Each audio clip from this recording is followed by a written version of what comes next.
Vamos a entrar con el Federico Anaya y con David Peña, con los Maxi Abogados, pero vamos a iniciar en un primer momento sobre estas dos resoluciones que ha habido en la Suprema Corte y esto que se habla de la retroactividad y la irretroactividad, pues de la demanda de las concesiones mineras. Bueno, pues Federico, iniciar con una primera reflexión. ¿Qué decir sobre esto en un primer análisis, Federico? Bueno, yo oí la entrevista que hicieron ustedes con Lenia y Lenia avanzó mucho en explicarle a la audiencia una cosa que es un poco complicada. Yo empiezo por una cosa de lo más sencilla. Lo que se discutió en la segunda sala de la Corte fueron dos amparos en revisión que llevan los números 655 de 2024 y, ahorita te digo, el 379 de 2024. Ahora, en estos amparos en revisión, bueno, primero, ¿qué es un amparo en revisión? Eh, Tú pides amparo, empiezas un juicio de amparo ante un juez de distrito normalmente, en contra del acto de una autoridad. Este, hace la demanda, te la admiten, contesta la autoridad si es cierto o no es cierto lo que tú dices que hizo la autoridad, y eventualmente el juez va a dictar una sentencia, la sentencia de amparo. Te lo niega o te otorga el amparo. Ahora, si alguna de las dos partes, tú que eres el quejoso, la quejosa, o la autoridad no está de acuerdo, apelan esa sentencia. Esa apelación se llama amparo en revisión. Casi siempre van a ser tribunales colegiados de circuito, que son grupos de 3 magistrados o magistradas que revisan en apelación los amparos. Pero en algunos casos, cuando es muy importante el tema, la Suprema Corte puede atraer el asunto. Y entonces la Suprema Corte decide decidir algunas cosas que le parecen muy importantes. Eh, Todos hemos criticado que la Corte solamente atrae las cosas que le importan a los grandes grupos económicos. Y esto parecería que es el caso. Tanto el amparo 655 como el 379 de 2024 están presentados por privados. Nombres que no terminamos de ubicar la gente del común, Jorge Ezequiel Ordóñez Cortés, y en el otro lado, Alan Esquivel Ramírez y Laurel Huerta Pérez. Estas personas se duelen, se quejan de actos concretos que tienen que ver con la reforma a la ley minera que se aprobó en el año, tú corrígeme, Violeta, fue a principios del año Sí, 2000. abril 2023, 29 de abril de 2023, ajá. Fíjate, corresponden bien los tiempos. Todo el rollo que les dije que es presentar el amparo y luego ir a la apelación, tarda mucho, que eso también es otro problema en el juicio de amparo. Entonces, se aprueba esta reforma a la ley minera en abril de 2023 y estas personas particulares decidieron que les afecta. Entonces, presentan un amparo y no les cayó bien la manera en que se decidió o a la autoridad no le cayó bien la manera en que se decidió y entonces el asunto se va a amparo en revisión y luego la corte lo atrae. Y entonces estamos prácticamente 2 años después discutiendo este asunto. Bueno, ya con esa aclaración, una cosa para tranquilizar nuestros corazones, porque yo entiendo mucho y qué bueno que ustedes el viernes dieron el campanazo y la noticia con mucha alarma. O sea, parece ser que estamos echando atrás las reformas de la ley minera de 2023. Pero una cosa que luego se nos olvida, pero hay que repetirla una y otra vez, porque es uno de los defectos o una de las ventajas, como tú quieras verla, del juicio de amparo. El juicio de amparo solo protege a las personas que se ampararon, a nadie más. Nadie más. En otras palabras, que estas personas que presentaron estos dos amparos que llegaron a amparo en revisión hayan obtenido una victoria en la Suprema Corte de Justicia no significa que todas las personas que habían solicitado una concesión antes de la reforma se les vaya a aplicar este criterio de estos dos casos. Eso no significa. Primero. Y otra cosa que Lenia en la entrevista explicó el viernes es que aparte, esto podría significar que haya resoluciones similares para otras personas que sí presentaron el amparo desde el año 23 y con todo el rollo que dije, pero el asunto es, hasta donde sabemos, no son las miles de concesiones que había antes. ¿Me explico? O sea, lo que yo sí estoy seguro es que no todos los miles de concesionarios previos se ampararon. No sabemos cuántos son, esa es una tarea que quedó pendiente el viernes en la entrevista, Lenia lo aclaró muy bien, pero hay que ver cuántos hay. Y dicho eso, esta sentencia solo aplica a esas dos concesiones, a esos dos casos. Segundo, habría que ver cuántas otras personas que tienen concesiones presentaron amparos y habría que ver si están esperando a llegar en amparo en revisión también a la segunda sala de la Suprema Corte. Hay que revisar esos números para ver de qué tamaño es el problema. Y lo último, la segunda sala de la Suprema Corte no tiene un criterio fijo acerca de esto. Es decir, cada caso que vaya llegando se va a tener que volver a discutir. Y nada más menciono un asunto, pero no lo analicemos, si quieren después lo vemos. La segunda sala le faltaba un ministro, cada sala debería tener cinco personas. Pero como José María Aguilar, que era el ministro que tenía más tiempo, se acabaron sus 15 años, él se retiró, no se ha nombrado uno nuevo porque estamos eligiendo los nuevos ministros con el sistema electoral. Y entonces significa que no hay sustituto, entonces falta una persona ahí. Y resulta que en la segunda sala se empataron. Había dos diciendo no hay que conceder el amparo y dos diciendo sí hay que concederlo. ¿Qué se hace en ese asunto? Lo discutimos aquí hace tiempo respecto a otro tema, Violeta. Tienes que invitar le dices a la presidencia de la Corte, oye, estamos empatados, necesitamos que mandes a alguien más para que nos desempate. Y entonces, según entendí, pero tú corrígeme si no, fue el ministro Lainez Potisek el que llegó a la sala, pero no estoy seguro si fue él. Hay que verificarlo. Entonces llega otro ministro para desempatar y ese es el que le da la razón a las mineras. ¿Sale? Ahora, la segunda sala sigue teniendo solo 4 personas. Es muy probable que vuelvan a empatarse y otra vez va a tener que llegar alguien más a desempatar. Ojo, la corte es muy rara, pero no creo que tengan la desvergüenza de mandar siempre a la misma persona. Lo cual significa que todavía no hay un criterio y va a ser difícil que haya un criterio permanente. Y última cosa, prometí que la última y fue muy larga. No, el problema. El asunto es que debería haber un criterio más general de la Corte, sí. Ese criterio tendría que nacer de la discusión no en sala, sino en el pleno de la Corte, o sea, las 10 personas ministras tienen pendiente decidir si la reforma de 2023 fue constitucional o no fue constitucional. Como es una reforma de ley, sí puede, la Corte sí puede ver, oye, estuvo bien hecho el procedimiento constitucionalmente y lo que se aprobó viola o no viola la Constitución. Eso lo tienen que discutir.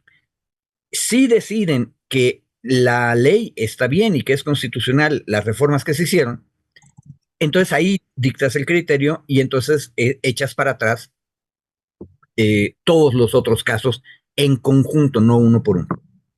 Espero no haber mareado a la gente. Muchísimas gracias, Federico. Muy, muy útil y muy oportuno esto que estás diciendo y tenemos varias dudas. Bueno, esto que dices, esto último, es también nos comentó la ministra, ¿no? Hay una acción de inconstitucionalidad y pues lo que se va a querer en la Suprema Corte, algunos ministros así es, van a querer declarar inconstitucional la ley de minería, ¿no? Esa es una situación que está ahí pendiente. Le preguntábamos ya al final de la entrevista que cuándo va a ocurrir eso y dice todavía no hay una fecha y bueno, ese es también parte del contexto en el que se está también en este país. Pero lo otro y preguntarle entonces ahora a David. David, muy buenos días, bienvenido. ¿Nos escuchas? Sí, no me estaba activando el micrófono. Buenos días, ¿cómo estamos? Buenos días, David. Muchísimas gracias. Aquí ya iniciando y dándote la bienvenida. Gracias por estar ya en esta tu bonita mesa, como dices tú, en este. Exactamente, no está nuestra bonita mesa de los lunes. Sí, David, hay varias dudas que tenemos, ¿no? Incluso comunicándonos con varios compañeros este fin de semana, que teníamos varias dudas. Por ejemplo, sabemos que aquí son dos casos en particular, dos particulares, que uno de ellos pues tiene un gran poder porque está relacionado con la minera Frisco y está relacionado pues con Slim, con el hombre más poderoso de este país, no es menor, y que decíamos pues cuántas concesiones también habrá solicitado ese particular, ¿no? Esa es una duda que teníamos, ¿no? O sea, cuántas concesiones habrá solicitado ese particular con este poder inmenso que tiene en específico. O sea, no estamos hablando de una concesión, sino de un particular que pudo haber solicitado varias concesiones. Esa es una situación, ¿no? Que tenemos duda de si entonces en esta resolución ese particular podría entonces demandar todas las concesiones que lo pudieran amparar. Y lo otro que nos parece también muy importante también es si aquí hablamos de estos dos casos, pero si los otros, ¿no? Que son miles de casos, son miles, decíamos que son casi 5 millones, perdón, casi 6 millones de hectáreas, las que están en trámite de ser entregadas, de casi 2.000 solicitudes en trámite antes de que se aprobara la ley de minería, si los otros pudieran presentar un amparo. ¿No? O sea, esa sería una de nuestras preocupaciones y que entonces se reactivara como ellos quieren, están presionando por varios lados, ¿no? Se reactivara la entrega de las concesiones mineras como estaba antes de que se reformara la ley minera. O sea, es decir, aquí hay dos casos, pero si los otros miles de casos también pudieran aplicar. ¿Qué decir sobre esto, David? Uy, ya eres muy abogada, mi querida Violeta, ya para ser economista. Fíjate que los planteamientos que nos das justo son técnicos e interesantes por la forma en la que están planteados estos dos amparos.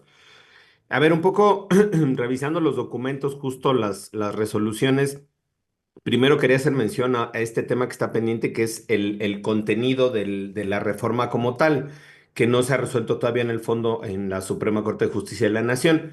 Aquí es importante decir que en estos amparos, cuando menos en el 379, que es el que he estado revisando, creo que el otro va en el mismo sentido, las personas que presentan los amparos lo hacen en contra de diversas disposiciones de la ley de la reforma, digamos, ¿no? Y sin embargo, nos centramos en estas resoluciones en cuanto al artículo quinto transitorio que explica la ministra y que tú has explicado muy bien también, mi querida Violeta, sobre la retroactividad o no de la ley. Es decir, que con la entrada en vigor de esta reforma, las solicitudes y concesiones que ya estaban, solicitudes de concesión que estaban ya interpuestas, digamos, o en trámite, se desechaban de plano, de acuerdo con la reforma, y que se les aplicaría ahora lo de la nueva ley. Esto implicaba que, aunque hubieran estado solicitadas con la ley anterior, antes de la reforma, pues no iban a ser resueltas con la ley anterior, sino con la nueva ley que prácticamente les negaba los derechos a la concesión. Esto fue alegado, se confirmó el amparo, digamos, para protegerlos por la irretroactividad de la ley. Es la resolución, lo que dice la resolución de la segunda sala, que es lo que ha generado, digamos, este debate, ¿no? Esta discusión. Porque justo como dices tú, Violeta, reabre o revive la posibilidad de que todas esas concesiones que estaban en el pasado solicitadas, pues sean tramitadas con la anterior ley, lo que les llevaría, si se cumplen los trámites, pues a volver a tener las concesiones, a ampliar las concesiones, a ratificar las concesiones, pese a que había una política, digamos, en este momento de cero concesiones, hasta hacer una revisión profunda y profusa sobre la forma en la que estaban operando, pues todos estos millones de hectáreas ya concesionadas en México, ¿no? Sobre el tema de minería. ¿Es posible que estas resoluciones reaviven o revivan las concesiones ya solicitadas, los trámites, digamos, las solicitudes de concesión, para ser exactos, las solicitudes de concesión que fueron negadas o que están paradas o que están detenidas en el tiempo? ¿Es posible? Sí. Aquí solo hay dos consideraciones dos momentos jurídicos para poder alegar esta irretroactividad. La primera es con la publicación de la norma en sí misma, tienes 30 días para ampararte, para presentar un amparo alegando que hay violaciones en cuanto a la norma que fue aprobada, en este caso la ley minera, perdón, para que puedas tú alegar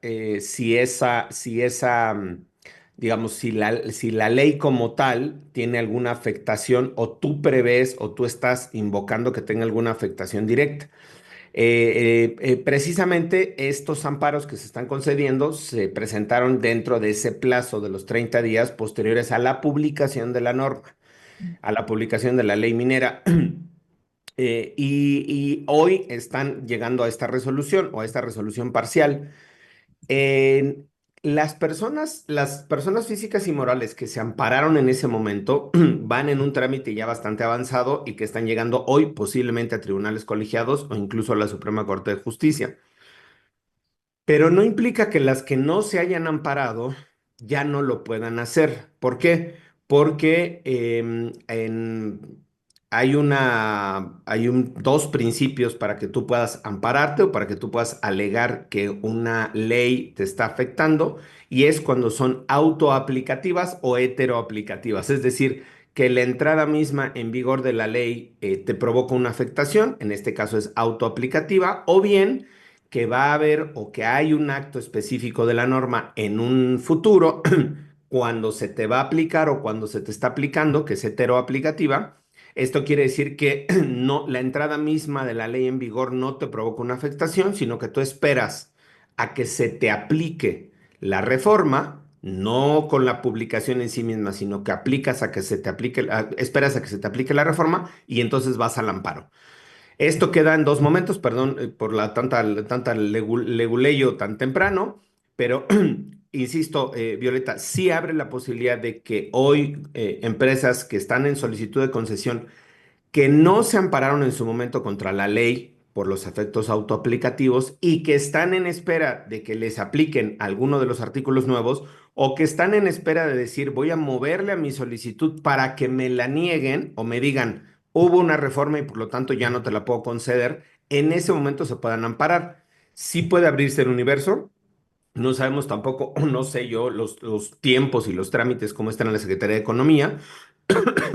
Y no tengo, digamos, no hay claridad tampoco sobre el universo de cuáles puedan ser la cantidad de todas estas solicitudes que están presentadas en la Secretaría de Economía y que están pendientes de trámite. Entonces, solo para intentar acercarme a tu pregunta, mi querida Violeta, sí se pueden presentar más amparos. Si no hay, si aquellos que no se ampararon contra la ley por acción autoaplicativa, están en espera o están por recibir alguna resolución que sea fundamentada o basada en la nueva ley, y a partir de ese acto como tal, que ese es el acto de autoridad, se puedan ir al amparo. Entonces sí se puede abrir el universo, y nada más para cerrar, en el otro me gustaría hacer el comentario también de los artículos en general que fueron desechados también en este amparo, porque si bien nos concentramos en la concesión de un artículo, en la concesión del amparo por un artículo, también digamos, este amparo en revisión rechaza varios más de los artículos de la ley minera que fueron en su momento también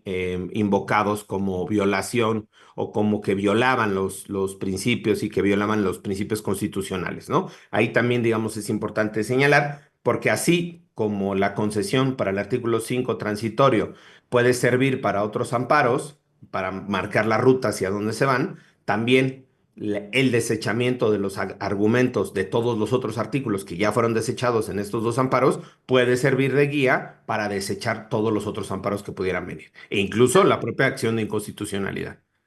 David, no sé si con esto último te refieres a que entonces, por ejemplo, se entregarían las concesiones hasta por 50 años con la posibilidad de otros 50 años hasta por 100 años, sin la obligación de manifestación de impacto social, sin obligación de manifestación de impacto ambiental. ¿Te refieres a todo eso? ¿A eso te estás refiriendo? Es que ahí sí tú eres la especialista, querida. Yo revisé el texto y es los artículos que no fueron concedidos, digamos, en el amparo, es el 1, 8, 14, 16, 27. Perdón, estos son con relación a la ley de amparo. Ahora te doy los artículos que fueron desechados. Permíteme, nada más estaba revisando el cuadro. Hubo varios de los artículos que no, que no se concedieron. Es artículos 13, 13 bis, 14 bis, 15 bis, 19 bis y décimo transitorio del decreto impugnado. Se impugnaron estos artículos también de la ley minera. No, aquí no me sé, me agarras en curva, no me sé el contenido de todos estos artículos. Y fueron desechados, digamos, en este amparo. Solo se concedió para lo que concierne al artículo quinto transitorio. Entonces se desecharon el 13, 13 bis, 14 bis, 15 bis, 19 bis y décimo transitorios del decreto. Sí, sí, sí, gracias. Está alzando la mano. Muchas gracias, David. Está alzando la mano. Federico, adelante. A ver, yo creo que ahí sí es importante una aclaración porque hay que revisar con atención las resoluciones que tenemos de estos dos amparos en revisión. Pero ahorita lo último que dijo David a mí me tranquilizó por una cosa. Eh, Hay que tener cuidado con el juridiquiñol. Exactamente qué desechó y qué se quedó, etcétera. A ver, se desechó el argumento del quejoso, no se desecharon los artículos de la ley. Eso es lo que nos acaba de decir al final David. En otras palabras, lo digo más directo. Solo se concedió amparo en contra del quinto transitorio. Eso es lo que entendí. ¿Es correcto, David? Ok. Por lo tanto, todo el resto de la ley para ese quejoso particular, como fue reformada en 2023, permanece. Entonces, lo único en lo que se concedió amparo, lo único es en este detalle de retroactividad de cuál ley tiene que utilizar la autoridad para conceder o no conceder la concesión. La ley anterior a 23 o la ley de 23. Bueno, ahí sí les concedieron amparo porque dicen no puedes aplicar retroactivamente como dice el artículo quinto. ¿Sale? Nada más, Violeta. No es una regla Nada más general. que ese artículo nada más implica la entrega de las concesiones mineras, ¿no? No, no, Violeta, no es una regla general, solamente para los amparistas. Y por eso lo que yo No, decía, no, claro, claro, por supuesto, ya lo dijimos con claridad, Federico. no, no, y Están no, estos dos, están no, estos dos pero que son los tampoco, demandantes Pero tampoco particulares. en automático, Violeta. exactamente. Tampoco en automático. O No, sea, pero claro, no en lo que automático, significa, pero por eso decimos, estamos en un contexto de que no queremos ni minimizar ni maximizar lo que está pasando, ajá, porque estamos viendo un contexto particular de cómo está reaccionando la industria minera, ¿no? no, sí, Entonces, estamos de acuerdo. Pero es en ese contexto, ¿no? O a sea, ver, entonces, estos amparistas, lo único que ganaron es, estos amparistas, que van ahorita dos amparos, nada más. Lo único que ganaron es que en las concesiones que ellos tenían en trámite, les apliquen la ley anterior. Pero eso no significa, gracias David, tienes toda la razón, eso no significa que les vayan a dar la concesión, porque con la ley anterior también se podían negar concesiones. Entonces se las pueden negar también. Que esa es otra cuestión. Con la ley tan neoliberal que teníamos, la autoridad hubiera podido ser muchísimo más protectora de comunidades, medio ambiente, etcétera, y hubiera podido negar concesiones también. No lo hacían, no era común, pero no es automático. Ahora, ¿cuál es el agujero negro que tenemos y por eso tenemos que estar muy preocupados? No sabemos cuántos sí se ampararon contra la ley. Y la otra cosa que dijo David ahorita es bien importante.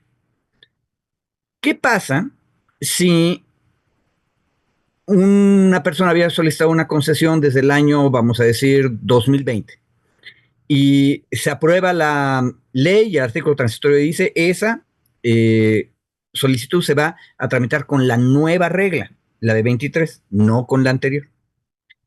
Y no hizo nada, no se amparó. Bueno, uno dice, esos ya lo superamos, ¿verdad? Pero pudiera ser que como la solicitud no se había contestado, de repente ahora la autoridad, que es Secretaría de Economía, contesta. Y en el momento en que contesta, ahora, hoy, usa, como dice el artículo quinto transitorio de la reforma de la ley, voy a usar la regla nueva. Y entonces cuando le aplican la regla nueva a ese solicitante de concesión, ese solicitante de concesión activa el amparo otra vez. esa es la segunda cosa. Perdón, estoy traduciendo las palabras mágicas autoaplicativa y heteroaplicativa de David. Ese es el otro problema que puede pasar, porque entonces ahí todavía a futuro puede haber varias cosas. Lo que David quiso decir, Lo que David quiso ahora sí decir. ya me está traduciendo, está haciendo mi Rubén Aguilar, mi querido Federico. Lo que pasa es que, No, no, está chido, porque para clarificar justo está muy bien. Y perdón que te interrumpa ahora, Federico, ya en el chat nos dijeron, no, no, no estamos regañando a Violeta, jamás nos atreveríamos a hacerlo, simplemente que ella decía, o en automático, y ahora se darán las concesiones, o abre la puerta que se den las concesiones, y lo que nosotros decíamos, Para no, estos dos no, casos, y abre, tampoco. digo, abre la posibilidad de que se les entregue las cosas. Ah, Abre claro, la eso posibilidad, posibilidad, abre la posibilidad por de eso. que se les entregue con la anterior ley, Sí, ¿no? claro, eso es No, a lo que nos estamos claro, refiriendo. Y lo que tú dijiste, no y implica lo que que, se les den, es que eran automáticos, se les darán las concesiones, no. Abre la posibilidad de que pudieran dárselas, pero otra vez, la Secretaría de Economía, si, siendo consistente con la reforma de 2023, yo supondría que las negaría. Digo, es una inferencia mía. pues sí, Entiendo. bueno, aquí el problema es ese, David, ¿no? El problema es ese que hay una acción, además de esto, hay una acción de inconstitucionalidad y que la Suprema Corte va a presionar, digo, algunos personajes que sabemos quiénes son, van a presionar para que esta ley se declare inconstitucional. eh, Eso por un lado, ¿no? eh, Y pero lo en otro, y lo otro es lo que tú estabas comentando, David, que eso, gracias que nos lo explicas, esta parte de que las otras, otros particulares que están o empresas que están demandando las concesiones que ya están en trámite, pues puedan presentar un amparo. Entonces, eso también es una situación grave, ¿no? Y lo otro, bueno, yo lo que decía es que Federico comentaba, pues es que solo es el artículo quinto. Sí, el artículo quinto. Aquí lo voy a leer, la parte que está en discusión. Dice, las solicitudes en trámite de nueva concesión de exploración y explotación se desecharán sin mayor trámite, ¿no? Entonces, esto pues ya no queda en vigor en estos dos casos o no o podría no quedar en vigor, pero además el resto de las empresas y el resto de los particulares podrían ampararse. Ese es nuestro temor en el marco, decimos, de la presión que está haciendo la industria minera. Eso es, entonces, eso Sí. era pues nuestra preocupación y esa sigue siendo nuestra preocupación. O sea, no cambia nuestra preocupación. Entendemos desde el viernes que son dos casos particulares, pero uno de ellos, y que por eso nos comunicamos el fin de semana con varios compañeros que están trabajando desde hace décadas, Grupo México, con varios compañeros, es cuántas, perdón, la minera Frisco, de cuántas concesiones estará demandando este particular que está relacionado con Grupo México. Perdón, con Minera Frisco. Entonces, si estamos hablando de miles de concesiones, casi 2,000, y de 5,4 millones, casi 6 millones de hectáreas, perdón. Entonces, pues sí, esa también sigue siendo una situación pues delicada para nosotros. Pero bueno, si quieren cerrar con este tema, David y luego Federico, y vamos al otro, pues que también tiene que ver con estos grandes, poderosos grupos mineros que es Grupo México. David, ¿con qué cerrarías? Y si quisieras iniciar el otro tema, y luego ya le pasamos a nuestro querido Federico. Yo antes, antes de cerrar nada más a ver, creo que el tema de la preocupación como tal, mi querida Violeta, se mantiene, eso no cambia. O sea, se mantiene la preocupación sobre el lobbying de las empresas, sobre la fuerza que puedan tener, o sea, me parece que se mantiene y eso es, digamos, es razonable, es entendible y tiene bastante justificación justo porque estos dos amparos, como están presentados a nombre de personas morales, como dices tú, pues pueden tener 300 solicitudes, se les concede a uno, pero implica 300 solicitudes, o 4,000, o las que sean, pues es un decir, o 20, o una, pero abre, digamos, esta posibilidad. Uno, dos. Nada más en en la ruta, insistimos, o insisto yo, aquí ahora hablo por Federico, no implica que en automático se les vayan a dar. Me parece que también hay que dimensionar justo, como decías tú, ni minimizar ni maximizar. Se les aplica o se les estaría aplicando la reforma pasada, digamos, la ley antes de la reforma, lo que implica que se sujetan a un procedimiento y a trámites. Los criterios que se habían estado utilizando durante toda la época neoliberal para conceder o para dar estas concesiones no tenían los criterios, digamos, que se han incorporado en el sexenio anterior, que se incorporaron en la reforma del 2023 y que está incorporando la propia doctora Sheinbaum. Si seguimos, por eso yo digo, en la lógica de cómo podrían estar llevando la política minera en México desde el gobierno federal, yo esperaría que la Secretaría de Economía sea consecuente y negara, quizá no todos, pero la mayoría o todos de las solicitudes que están presentadas. ¿Por qué? Porque el artículo quinto transitorio nos pudiera generar indignación por la forma en la que se está concediendo el amparo, pero ustedes piensen, digamos, en términos no de esta empresa, sino de cualquier otra solicitud o trámite, que tú estás llevando una solicitud, un procedimiento, un trámite, te cambian la ley y te dicen, pues no la minera, ¿no? Pensemos en otro, cualquier otro trámite de gestión de crédito, una hipoteca, ¿no? Tu jubilación. Entonces tú estás siguiéndote diciendo, a ver, me voy a jubilar con esta ley porque es la que me aplica y faltando un mes o un año para que te jubiles, te cambian la ley y te dicen, pues ya no vas a jubilarte a los 30 años de servicio, sino a los 40. Ese es el principio de retroactividad. Claro que aplicado frente a las mineras o aplicado frente a este tema nos puede generar indignación, pero el razonamiento que está en términos generales sobre la retroactividad es una norma de protección general para las personas, para todas las personas gobernadas, gobernados. Nos puede gustar o no, puede tener alcances en interpretación distintas, sí, pero es un principio de seguridad y certeza jurídica. Yo me voy a someter a la norma que está vigente en el momento en el que yo lo estoy solicitando. Si hay una norma que me beneficia después, qué bueno, pero si hay una norma que me perjudica, no se me puede aplicar. Ese es el principio de retroactividad en términos generales. Insisto, lo que estamos viendo nada más acá es, se concede para que se sigan los procedimientos con base en la ley anterior. A mí me parece, o sea, se abre la posibilidad, sí, de que se sigan los estudios, de que sigan los procedimientos. Como decías tú, se abre la posibilidad de que se siga, de que se presenten más amparos también, desde luego. Esa es otra, ya lo decíamos aquí, entre lo autoaplicativo y heteroaplicativo. Y finalmente, yo creo que viéndole el lado positivo al tema, es que aquí ya tenemos una mayoría de 3 ministros y ministras confirmando que el resto de los artículos impugnados no son inconstitucionales. No sé si me explico. Es decir, que si esto lo llevamos al pleno, sumamos estos 3 más 2 o 3 de los votos de los que están, digamos, del lado cercanos a la 4T, no tendrían los 8 votos suficientes en el pleno para declarar la inconstitucionalidad de la ley, cosa que digamos, veámoslo en el plano positivo.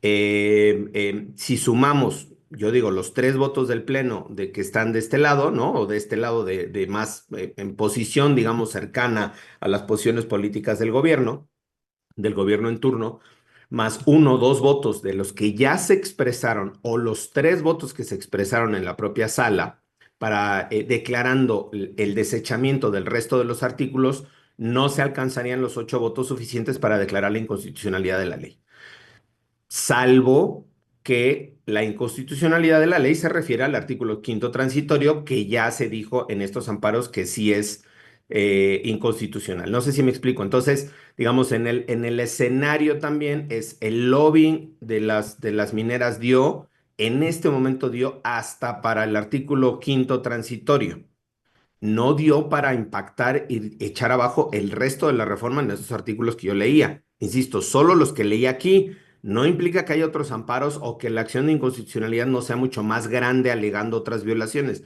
pero cuando menos ese núcleo duro de derechos ya no alcanzaría los 8 votos en el Pleno para declarar la inconstitucionalidad de la norma. Lo que yo insisto, eso a mí me parece, me da digamos, un alivio, ¿no? Porque cuando menos esos 6 o 7 artículos que yo leí aquí no alcanzarían la declaratoria de inconstitucionalidad eventualmente cuando se discuta la acción de inconstitucionalidad en el Pleno de la Suprema Corte de Justicia. Entonces, Digamos, ahí vamos con un escenario de un lado, otro escenario de otro lado, ¿no? Y bueno, ya no vamos a seguirle mucho en la legalidad porque aquí ya nos está reclamando en el chat que estamos muy leguleyos, que estamos muy leguleyos tan temprano. Y bueno, ese sería como para Eh, cerrar a este ver, tema. nada más Gracias. una cosa. No voy a ser leguleyo, yo voy a ser politólogo. Si tú quieres echar abajo las reformas a la ley minera de 2023 a nivel general en la Corte, necesitas tener 8 votos. Los conservadores, el bloque conservador, no tiene 8 votos. Ya, o sea, no existe.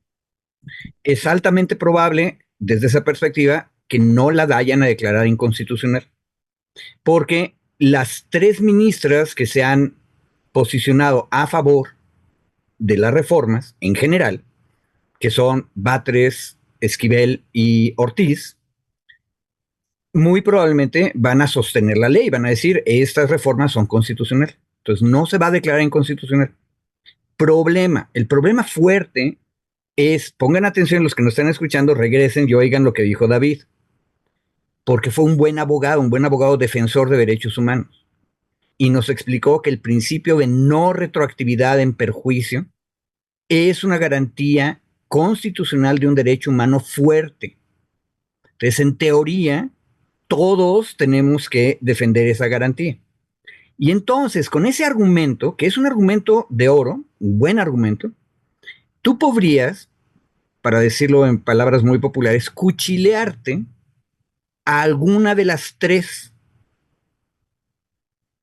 ministras que se han manifestado a favor de la reforma a la ley minera. Y ojo, no todas son de la misma banda, ¿sí? Tú tienes ahí una académica que viene de la Ibero, que es Loreto Ortiz. Tú tienes una activista social y política que viene de la izquierda militante, que es Lenia Batres, pero tienes una mujer de carrera judicial en el Distrito Federal, ahora Ciudad de México, que es Yasmín Esquivel, y que ha sido durante toda su vida como jueza administrativa muy deferente, respetuosa con la iniciativa privada. Entonces, así es como están las cosas. ¿Y qué es lo que podría pasar? Que sería terrible, como dice Violeta, que de repente en la acción de inconstitucionalidad terminen diciendo todo está bien, excepto el quinto transitorio. Ese es el riesgo, y es un riesgo grandotote. Pero, con todo y grande que es, muy grande, lo que dijo David, la autoridad, Secretaría de Economía, lo que tiene que hacer es aplicar la ley anterior, pero tendría que ser consecuente con las políticas públicas de la administración federal ahorita y denegar las concesiones. Pero ahí es donde va a aparecer otra vez la presión de la industria privada. Ahora, dicho eso, espero que haya quedado más claro el tamaño de los riesgos. No lo estamos minimizando, al contrario, Violeta, qué bueno que ustedes levantaron la bandera roja para decirnos que estamos en peligro. Es indispensable hacerlo. Claro, no, muy, muy importante esto que dices, Federico, porque también, y es algo que en términos jurídicos nos queda la duda, cuando, por ejemplo, en la primera versión que circuló del Plan México se dice reformar la ley de minería, pues ahí nos queda la duda de, por ejemplo, si la industria minera y ha corrido ese rumor, pero también es un rumor, ¿no? De que van a presentar otra nueva ley, ¿no? Entonces, esa situación de, pues, que hemos visto de una parte del gobierno federal, que me parece que no es de izquierda, ya haciendo negocios con la industria minera, pues abre la posibilidad incluso hacia futuro, hacia presentar otra nueva ley minera. Pero eso, ¿cómo sería posible en términos jurídicos? Con eso yo quisiera cerrar sobre este tema y pasar al otro, pero ¿eso es posible? O sea, es decir, si aunque esté acá en la Suprema Corte por parte de un grupo de legisladores oponiendo esto de acción de inconstitucionalidad, a la par, ¿sería posible que el gobierno federal hiciera la propuesta de una nueva ley minera o de una reforma a varios artículos? ¿Sería posible? O sea, eso es... Sí, uh-huh. Sí. sí, es posible, es viable. Incluso recordemos ahí, Violeta, cuando se hizo lo de la reforma constitucional, lo de la reforma judicial, que se impugnó la reforma y llegó a la Suprema Corte de Justicia, estaba listado para evitar que se discutiera el tema de la reforma judicial en la Suprema Corte de Justicia. El Senado presentó una reforma al artículo primero constitucional que después se quitó, pero presentó una reforma constitucional sobre la supremacía constitucional, ¿se acuerdan? Sí. Es decir, para parar la discusión en la Corte, para adelantarse a la Corte, le dieron madrugueta en la Corte y entonces se puso un principio de supremacía constitucional y con eso se puso en los transitorios.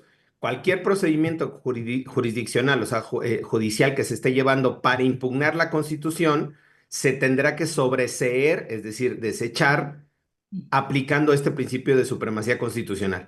Y ahí como era Constitución versus Constitución, ahí sí se podía aplicar la retroactividad porque no era un tema de una ley secundaria, como en este caso.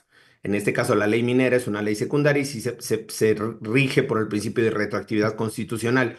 En este caso, la propia Constitución no puede regular a la propia Constitución, digamos, sí se puede regular, sí se regula la propia Constitución a sí misma en la Constitución, pero lo que hicieron fue reformar la Constitución para quitar la discusión a la Corte y literalmente le bajaron el proyecto, creo que era Alcántara el que lo traía, le Ujú. bajaron el proyecto donde él decía, pues ahí salía como campechano el asunto, ¿se acuerdan? Como que hay algunos artículos que sí, algunos que no, y vayamos a la elección creo que nada más decía el jueces, ministros y el Consejo de Disciplina Judicial, el Tribunal de Disciplina Judicial, una cosa así, y los demás no nos vamos a la elección. Entonces, en esta decisión era como medio salomónica por parte del Poder Judicial, pero se le cayó la resolución justo porque se reformó la Constitución en el Inter. Aquí puede pasar. La propia Sheinbaum, la propia presidenta Sheinbaum o el Congreso o algún diputado, senador, senadora, pueden presentar una iniciativa de reforma a la ley minera, pese a que está discutiéndose todavía en la Eh, Suprema Corte. Ok. y nada más una cuestión. Se cayó por eso, y entonces, por lo tanto, sí pueden presentar una iniciativa de nueva ley minera o de nuevas reformas. Sí puede pasar, Violeta. Pero con lo que dijo David, yo quisiera recordar, ese ejemplo también nos muestra otra realidad que era la que yo dije antes.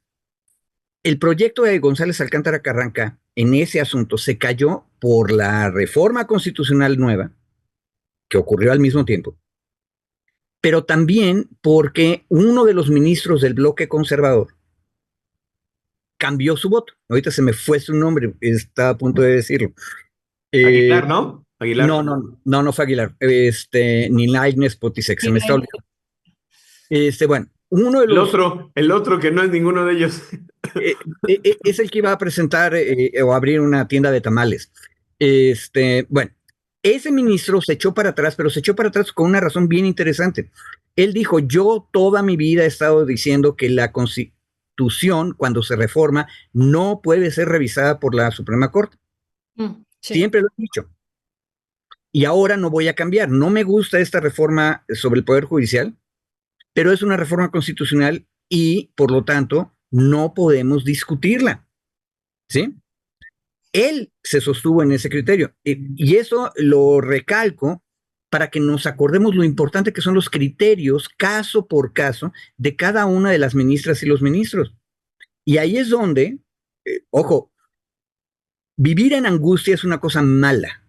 Vivir con miedo bien medido es una cosa indispensable. Pero tenemos que medir bien los miedos y los riesgos. El riesgo es si con el argumento de la no retroactividad en el artículo quinto transitorio de las reformas a la ley minera, podría la industria minera convencer a alguna de las ministras del bloque de izquierda en la Corte de que hay que quitar el artículo quinto transitorio. Ese es un riesgo fuerte. Y hay argumentos de las decisiones que han tomado cada una de esas ministras para pensar que alguna podría irse. Yo no creo que lo vaya a hacer Batres porque su carrera política es muy clara, es un precedente. Tampoco creo que lo vaya a hacer Loretta Ortiz porque ha sostenido una idea de rectoría económica del Estado desde que estaba en la academia en Libero.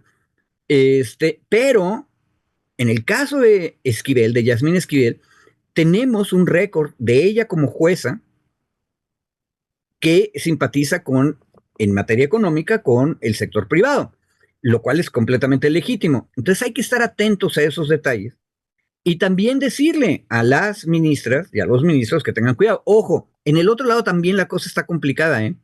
Algunos de los ministros del del bloque conservador son paradójicamente muy respetuosos de los poderes del poder ejecutivo.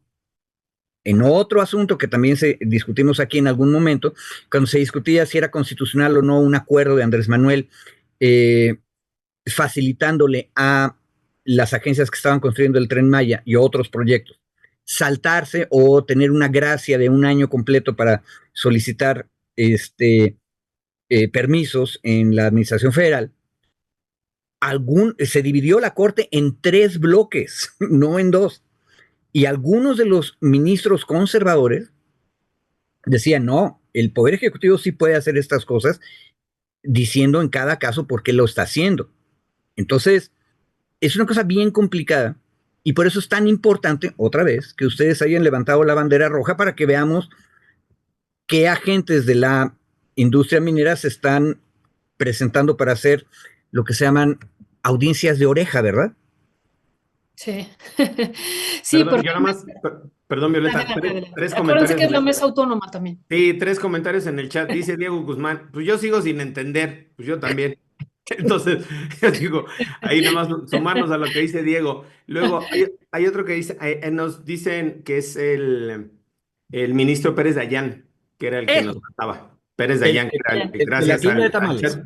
Marisela Telles, que fue el que nos dio la información. Y uno que me parece muy interesante, Ana García dice, a ver, con ese argumento del tema de los derechos adquiridos o que ya tenían en este caso las empresas que habían solicitado las solicitudes de concesión o que habían hecho las solicitudes de concesión, dice ella, ¿no estarían primero los derechos humanos y agrarios de las comunidades que ocupan y ocupaban previo a las concesiones esos territorios? Y yo le diría a mi querida Ana, desde luego.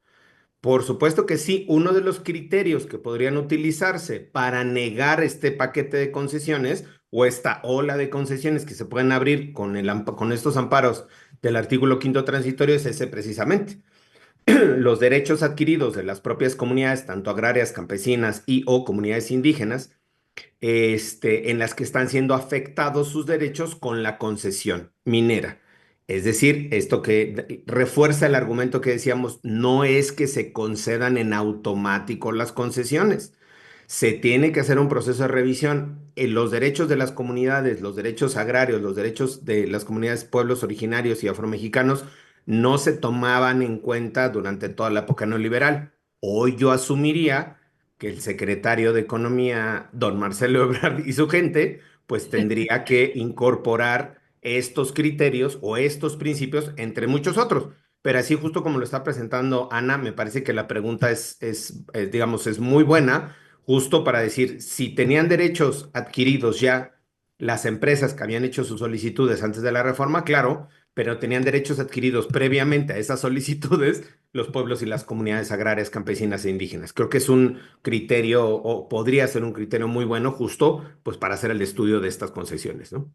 Sí, aquí también el problema, David, es que la industria minera quiere regresar a la ley anterior, ¿no? Ese es un problema ¿Mm? que vemos que están presionando y pues se entregaban de manera directa, ahí sí, las concesiones, ¿no? De manera directa, sin consultar, por ejemplo, aunque estaba el convenio 169 de la OIT, pues se entregaron sobre los territorios de los pueblos indígenas y en ninguna concesión que se entregó en territorio de los pueblos indígenas, se hizo una consulta libre, previa, informada y nunca se dio el consentimiento. Ese es un gran problema y un riesgo de regresar, ¿no?, a la ley anterior. Y lo otro, pues también sin manifestación de impacto ambiental. Se entregaban antes de las manifestaciones y lo otro se hacía como un requisito y sin respetar los derechos de los núcleos agrarios. También eso es una situación brutal y entonces, por eso nuestra alarma, ¿no? Por eso decíamos, no queremos maximizar, pero tampoco minimizar lo que está pasando, ¿no? O sea,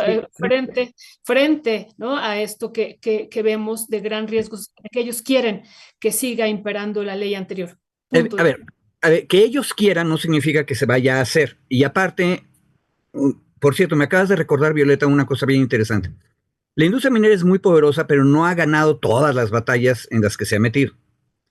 Por ejemplo, un caso que yo a cada rato repito, que es Tecoltemi y otras comunidades nahuas del norte de Puebla en contra de concesiones.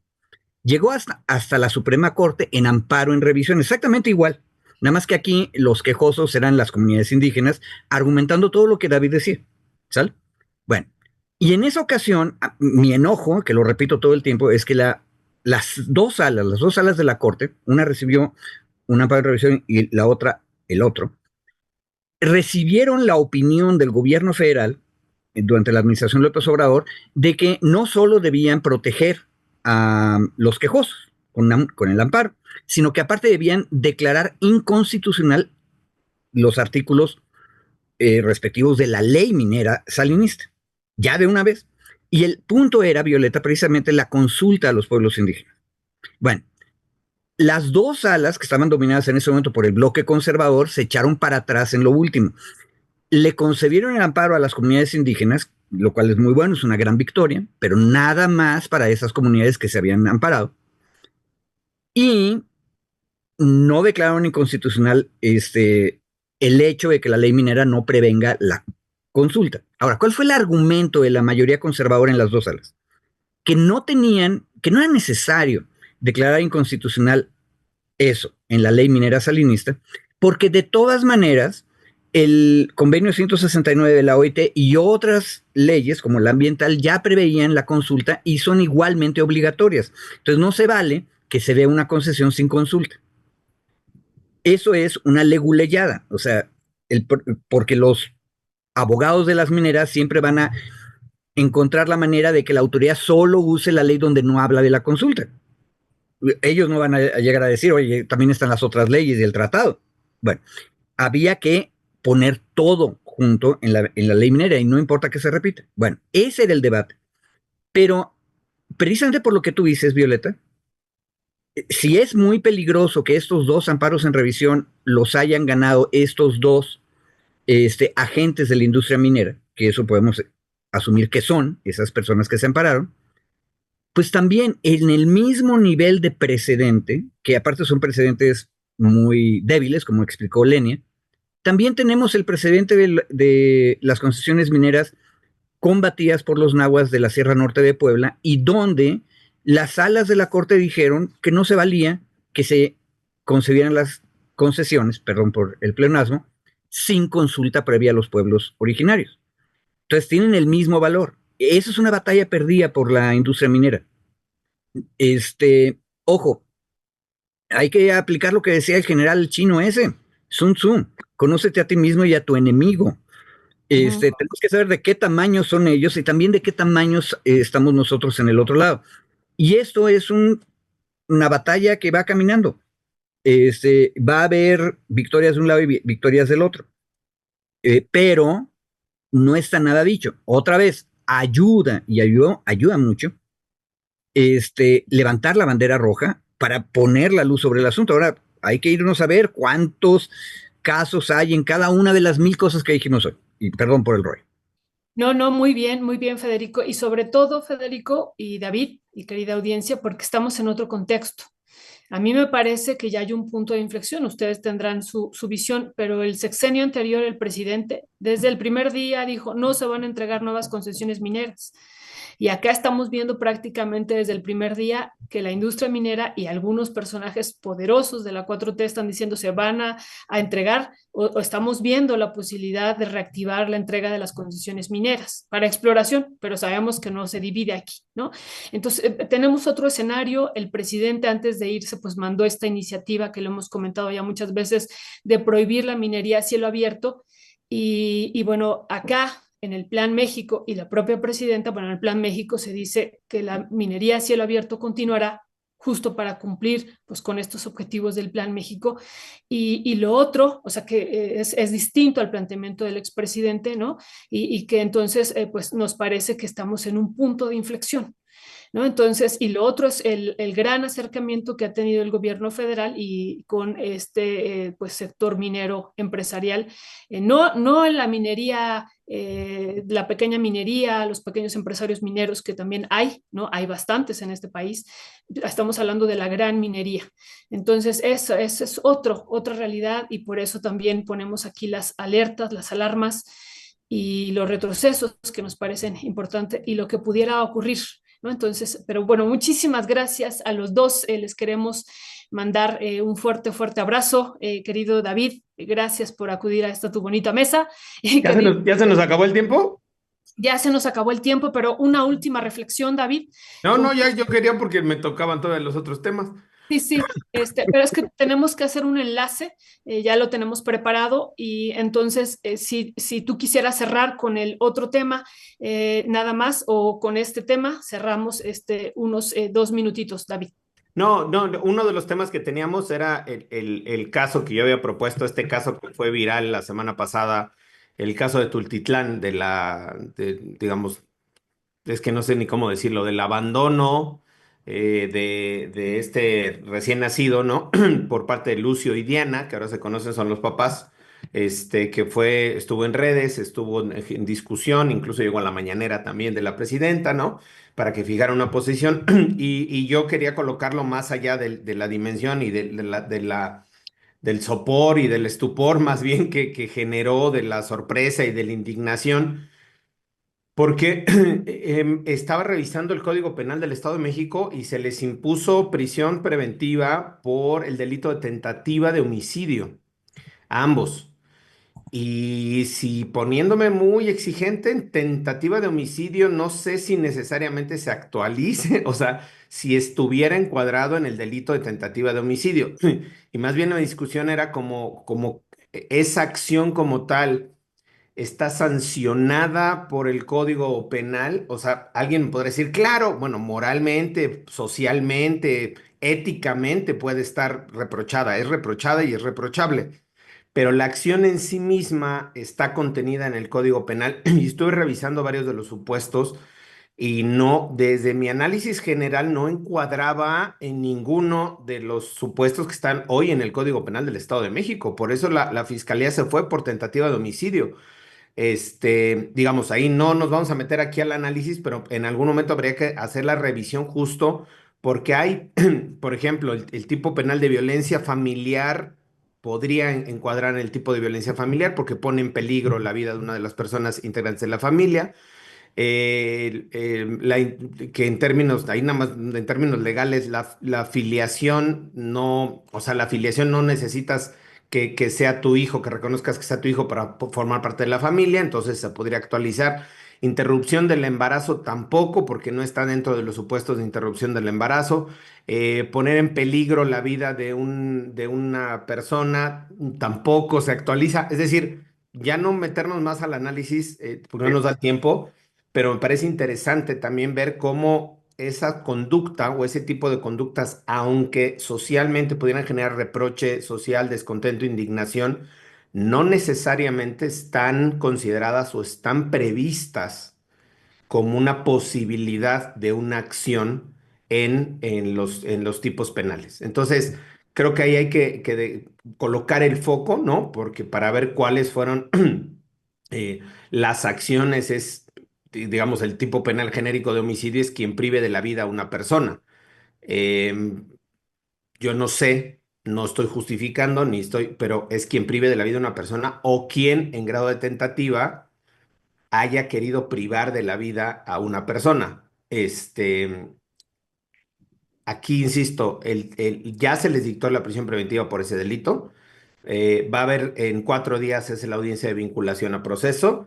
Habría que revisar muy bien cómo lo está alegando el Ministerio Público. Creo que ahí es donde nos vamos a centrar. Insisto, más allá de la indignación, más allá de todo, ¿no? Lo que nos pueda provocar, habría que revisar muy bien cómo lo está encuadrando, insisto, el Ministerio Público, porque no necesariamente que lo haya encuadrado como homicidio en grado de tentativa. Creo que lo impuso lo más grave, que era homicidio en grado de tentativa, por la presión social, por la indignación que había generado en redes, en medios de comunicación a nivel nacional, pero no sé si necesariamente la conducta sea esa. O sea, insisto, sí es una conducta que se tiene que sancionar, sí es una conducta punible, sí es una conducta penalmente responsable, o sea, que tiene una responsabilidad, pero no me acaba de cuadrar, de acuerdo a los hechos, que sea por ahí, ¿no? Y además, hoy revisaba el informe del que presentó Martí Batres, es un bebé de término de 36 semanas. O sea, la viabilidad del bebé estaba sujeta a condiciones externas, no necesariamente de la gestación, sino a otras condiciones externas. No fue interrupción del embarazo porque fue un bebé de término, fue un parto fortuito porque fue fuera de las instalaciones sanitarias. Es decir, hay que hacer todo este análisis de todos estos elementos, insisto, para buscar cuál es la conducta, cuál es el tipo penal más bien que se encuadra a la conducta. Yo a primer rebote creo que homicidio en grado de tentativa, entiendo a la fiscalía, era lo más grave que tenía que imputar, pero no sé si necesariamente podrán sostener esa acusación a lo largo del proceso y a lo largo del juicio. Ah, Violeta, Adelante, para cerrar. para cerrar, Preparado pero mi- creo que Gracias. ahorita sí tenemos que hacer una promesa seria de que la semana que viene vamos a regresar sobre ese asunto, porque está muy Claro, complicado. De hecho, yo tengo una lectura un poquito separada de la que hace David. Yo creo que la fiscalía hizo bien, porque lo que tenemos aquí es un intento de privación de la vida de ese chiquito de 36 meses de gestación. Pero hay otras 36 cosas. semanas, 36 semanas. 36 semanas, sí, 36 semanas. sí, sí, Perdón, entendimos. sí, sí. Bien, bien se nota que yo no estoy en el lado productor y reproductor de nuestra. Bueno, 36 semanas. El problema de las 36 semanas es que hay rumores en medio del caos y del escándalo general que causó el asunto acerca de que en algún momento la madre de alguna manera propició el nacimiento de este ocho mesino, Ujú. que en realidad son ocho mesinos. Eso sí podría caer en interrupción del embarazo. Y es muchísimo más grave porque está después de las 12 semanas. Entonces hay que ver los hechos. Una recomendación a nuestra audiencia y a todos los que vayamos a trabajar ese asunto, por lo menos para debatirlo en público. Vamos a ver los hechos, qué fue lo que realmente ocurrió. Una de las riquezas del caso es que tenemos muchos elementos de prueba, incluido el momento en que el padre se abandona. Es una cosa completamente inesperada. Tenemos el video del momento en que lo abandona. Y pasaron otra serie de serendipias, o sea, de cosas de la fortuna y fortuitas. La bolsa de plástico en la que estaba ese chiquito, de hecho, le salvó la vida porque no estaba cerrada, entonces no se asfixió y quedó caliente, lo cual permite que sobreviva y va a sobrevivir, es lo que sabemos. Aparte, es una cosa bien importante. Hay que bajar nuestro nivel de indignación. El chico sobrevivió, uno. Y dos, hay un adulto, una adulta, en su entorno familiar biológico que está dispuesta a cuidarlo, que es la abuela. La Y ahí hay, abuela. la abuela estaba indignada de lo que había hecho su hijo y ella misma promovió que se procediera penalmente en contra. Ahora, un último detalle nada más para que vean lo complicado que está la ley mexiquense. La razón por la que creo que el Ministerio Público se fue al homicidio es porque cuando yo googleé muy rápido, descubrí que el Código Penal no habla de delito de infanticidio. Es una cosa bien rara. Lo que hizo es todos los infantes, chiquitos y grandes, son seres humanos, por lo tanto es homicidio. Es una manera de resolver el problema. Pero aparece algo parecido al infanticidio, no como delito, sino como una reducción de la pena en el homicidio. Chequenlo, es un tema bien interesante la manera en que se dice, porque es bien conservadora la idea. La mujer que atenta contra la vida de un su hijo, puede obtener una reducción de la pena si hay una serie de condiciones bien raras, por ejemplo, que haya ocultado el embarazo, que tiene que ver con las ideas de moralidad tradicional, etcétera. Hay que analizar esa excepción, esa reducción de la pena en caso de homicidio. El Ministerio Público tiene que lidiar con ese código penal y yo creo que por eso fue. Y por otro lado, yo creo que es bien sencillo. Sí, efectivamente, ese chiquito es un ser humano y por todas las razones sociales, psicológicas, personales que quieras, dos personas tomaron la decisión de atentar en contra de su vida. Y la buena noticia es que fallaron. Ahora, Todo lo demás, compañeros y compañeras, es bien complicado. ¿Cuál es el castigo relevante para este tipo de conducta? Y ahí hay que empezar a discutir, pero es nomás el empiezo y yo lo que propongo es que sí sigamos adelante con el tema que propuso David la semana que viene. Totalmente de acuerdo, queridos David y Federico, hay que seguir con este tema y bueno, pues sí nos parece que tiene múltiples ángulos, ¿no? O sea, múltiples desde la parte ética, filosófica y bueno, esta mirada que ustedes tienen siempre bien, bien interesante, pues las implicaciones que va a haber también para él y ella por haberlo pues abandonado así en la calle. Pero bueno, les mandamos un fuerte, fuerte abrazo y seguimos en comunicación. Gracias por sus análisis tan interesantes y seguimos aquí, querido David y querido Federico. Linda Gracias semana. a ti, Bandera Violeta. roja. Abrazos, Bandera sí. roja.